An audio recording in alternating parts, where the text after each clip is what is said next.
Куми бала көтермеу үшін Кумиге Радживтен алыс жүруді бұйырды. Тіпті ертеңінде Куми мен Раджив бір төсекте жатқанын көріп, ашуланып үстелдегі заттарды тепкіледі. Кумиге біздің үйдің ұрпағын көтеруге жол жоқ деді. Куми оянып, өз-өзін бірден төсекте екенін байқап, не болғанын түсінбей қалды. Үрейленіп төсектен жылдам түсті. Раджив айтты, біз жұбайымыз. Бір төсекте жату қалыпты емес пе? Қалайша сен сонша қорықтың? Ештеңе істемедік қой. Ол түні бойы Куми суықтан дірілдеп жатқанын көрген соң, Раджив оны төсекке көтеріп жатқызғанын айтты. Сол кезде Кумидің көңілі тынышталды.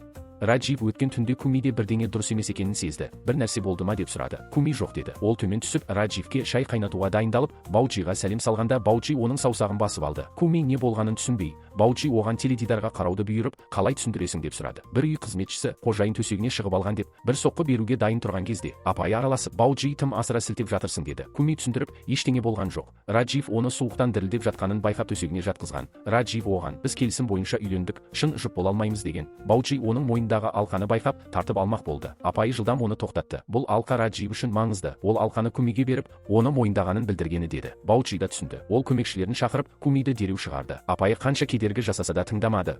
Ол бар күшін салып, Бауджидің аяғына тізе бүкті. Ол қалғанын жасағанша қалуға рұқсат етуін өтінді. Тек қызметші болып қаламын. Радживке ешқашан ешқандай ой болмайды деді. Радживке өмірге үмітін қайта қалпына келтіру оңай болған жоқ. Осы кезде кетуге болмайды деді. Бауджи кейбірі ақиқат екенін сезіп, Кумиді қалдыруға рұқсат етті. Бірақ ол енді әдемі үйде тұра алмайды. Тек сырттағы қызметші бөлмесінде ғана тұруы тиіс. Куми өз бөлмесіне барып киімін жинады. Раджив не болғанын сұрады. Куми Бауджидің қорқытуын айта алмай, ештеңе болған жоқ деп қана айтты. Раджив сәл ашуланды. Ерлі зайыпты ретінде ашық болуымыз керек деді. Бірақ Куми әрдайым жалған айтты. Раджив Кумиге сенімсіздік танытты. Куми шындықты айтқанша сөйлеспейді деді. Бауджи оны зәулім үйдің артына келіп, мұнда үй сал деді. Дұрыс салмаса бір қадам да аттап кірмейсің сарайға деді. Куми үй салуға ештеңе білмеді, бірақ басқа амалы жоқ. Тек қиялмен жұмыс бастады. Біршама қағу мен ұрудан кейін Куми үйді салып шықты. Хансини Кумидің қайтадан зәулім үйге оралмауын қалайды. Ешкім жоқ сәтте бір кетпенді алып үйді талқандады. Куми дәретханаға баруға шыққанда өзінің үйінің жаңбырда қайта құлағанын көрді. Ол қайтпады. Жаңбыр астында қайта үй салып шықты.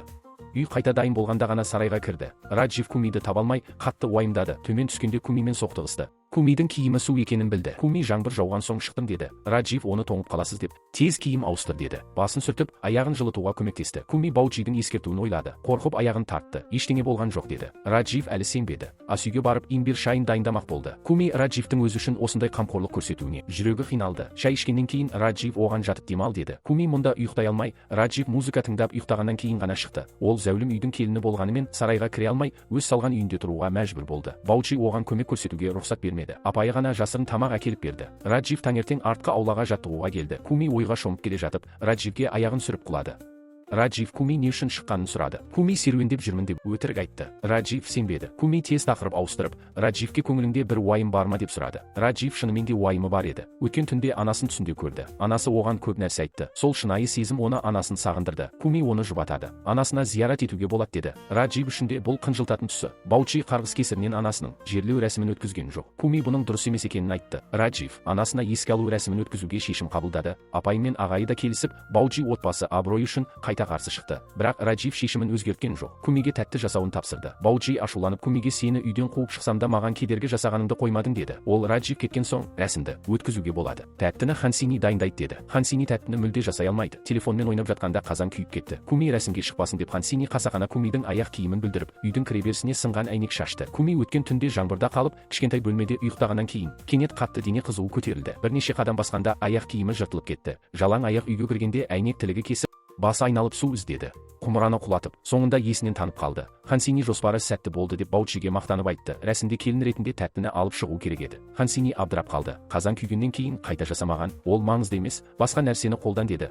Апайы бұл дәстүр, оны қалай елемеуге болады? Раджив Хансиниді неліктен кінәлап отырсыңдар? Кумиге бұйырдым емес пе деді. Кумиді бірнеше рет шақырды, бірақ жауап болмады. Бауджи іздеме деді. Рәсім осылай өтсін. Раджив ашуланып, Бауджидің атын атап, анама осылай қарайсың ба? Бұл мен үшін маңызды деді. Үйдің әр қабатынан бірнеше рет Кумиді шақырды, бірақ жауап жоқ. Апайы бірдеңе айтпақ болды. Сол сәтте Куми Радживке жауап берді. Ол күшін жинап жерден тұрып, Радживке тәттіні жасап әкелді. Бауджи Хансиниге сенімді жоспарың осылай ма деді. Хансини не дерін білмей үнсіз қалды. Радживтің бұйрығымен Куми келін ретінде рәсімді өткізді. Бауджи өгей ұлына Кумиді қадағала деп бұйырды. Бұдан былай бұйрығына қарсы ештеңе жасамасын. Кешке Куми Радживпен бөлмеге келді. Раджив Кумиді ұстап, өте ысып тұрсың. Дәрі іштің бе деп сұрады. Куми ішкенін айтты. Раджив жатып демал деді. Бірақ өгей ұлы сыртта бақылап тұрды. Көзбен Кумиге кету уақыты келгенін көрсетті. Куми Раджив ұйықтағаннан кейін алдын ала жазған әнін ойнатып, өгей ұлының күзетінде бөлмеден шықты.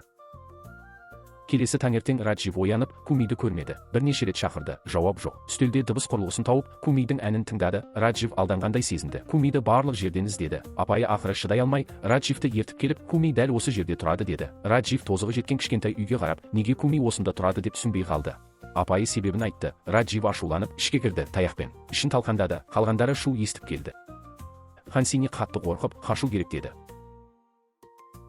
Бауджи қажеті жоқ деді. Раджив кішкентай үйді түгел қиратқанын көрді. Кумидің басына тас тиіп, басы айналып құлап бара жатқанда, Раджив оны құшақтап, үйге алып кірді.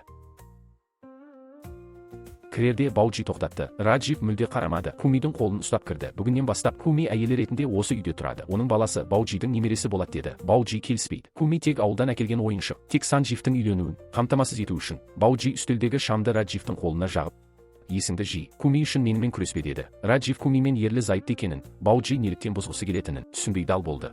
Себебі әйелің ұсқынсыз деп айтуға ешкімнің батылы бармады.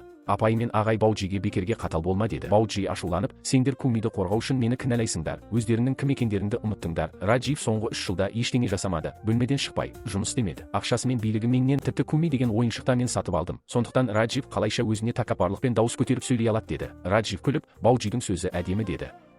Оның байлығы да тек ата-бабасынан мұраға қалғаны ғана. Бұрын ол тек судьяның жалақысын алатын. Ол Бауджиге сен айтып жүрген ақша мен билікке түкке қызығушылығым жоқ деді. Куми бұл жерде тұрмауына да болады. Бірақ Куми кететін болса, өзі де бірге кететінін айтты. Көзі көрмейтін Раджив түрі ұсқынсыз әйелімен бірге болу үшін, тіпті Кумиді қолынан ұстап алып, осы сарайдан бірге кеткісі келді. Бірақ есікке жете бергенде Куми Радживтің қолын сілкіп тастады. Ол Радживпен бірге бұл жерден кетпейтінін айтты. Ол Радживтен неге Бауджиға қарсы шыққанын сұрады. Куми бұл сарайға Бауджидің ақшасына келген. Раджив те солай. Сондықтан ол енді ауылға қайтып барып кедейдің күнін көргісі келмейтінін айтты. Раджив міне сенің шын бет бейнең осы ма? Сенің көз жасыңның бәрі жалған болған екен. Ол Кумидің актерлігі керемет екенін айтты. Өзін әбден алдап қойғанын жеткізді. Бәрі Кумиге таңырқай қарады. Куми осындай адам деп ешкім ойламаған. Раджив пен Куми араздасқанын көрген Бауджи Кумиге зарар жасауды доғарып, оны үлкен келін ретінде қалдыруға келіседі. Бәрібір олар шын ерлі зайыпты болмайды. Шын мәнінде Куми бұлай әдейі айтты. Ол Раджив өзіне бола сарайдан кетпесін деді. Әрі Раджив пен отбасының арасындағы байланысты бұзғысы келмеді. Тек апайы ғана Кумидің не үшін олай жасағанын түсінді. Ол Кумиге қатты жанашырлық танытты. Раджив қазір Кумиге қатты өшіккен болар. Бұл ашуы қашан басылатынын кім білсін. Куми маңызды емес деді. Ол Радживтің ашуы жақында күшке айналатынына сенеді. Осы үйде абыройы мен намысынан айырылды. Ол міндетті түрде оларды қайта алады деп сенді. Бірақ апайы бұған дейін Радживтің ашуын Куми көтере алмай қалама деп уайымдады. Куми оған мән бермейтінін айтты. Раджив бақытты болса соған риза екенін жеткізді. Осыны айтқан сәтте Раджив ашуға булығып жүгіріп келді. Ол Кумиді дөрекі түрде бөлмеге сүйреп апарды. Оған қатты ашуланды. Куми шығайын дегенде Раджив жібермеді. Ол өзін мазақ еткеннің өтеуін алмақ болды. Ол бір сәтте көрпені ашты. Сен әшекей бұйымдарды қалайсың ғой, мен саған осыншама дайындап қойдым деді. Сосын Кумиді тартып жатқызып қойды. Өзі де екінші жағына жатты. Енді ән айт деді. Ол Кумидің әні енді өзін ұйықтата алмайтынын дәлелдемек болды. Куми оның ашулы түріне қарап амалсыз орындады. Денесі жараланып қан шықса да орнынан тұруға батылы жетпеді. Раджив көзі бақырайып көпке бармай ұйықтап қалды. Куми сол кезде ғана төсектен тұрып кетті. Ол қазір ғана Радживтің алақаны күйіп қалғанын байқаған еді. Ол Радживтің жарасына жағатын майын жағып, қайта орнына жатты. Ертеңінде Раджив бәрінің көзінше Кумиге тағы да ұрысты. Бауджи бұл көрініске қатты риза болды. Ас кезінде Куми де дастарханға отырды. Бірақ Санджив бұл менің әйелімнің орны деді. Куми басқа орынға жылжыды. Ол отырмақ болғанда Раджив орындықты тартып алды. Раджив орындықты теуіп сындырып, бұл үйдегі әр адамға арналған орын бар. Артық орындықтың қажеті жоқ деді. Куми бір шетте тұруға мәжбүр болды. Раджив қызметшілерге таңғы ас әкелуді бұйырды. Артық ыдысты жерге қоюды айтты. Куми кетпек болғанда Раджив тағы тоқтатты. Оның ыдысы жерде тұр екен. Онда жерде отырып ішсін деді. Куми күлімдеп барып отырып қалды.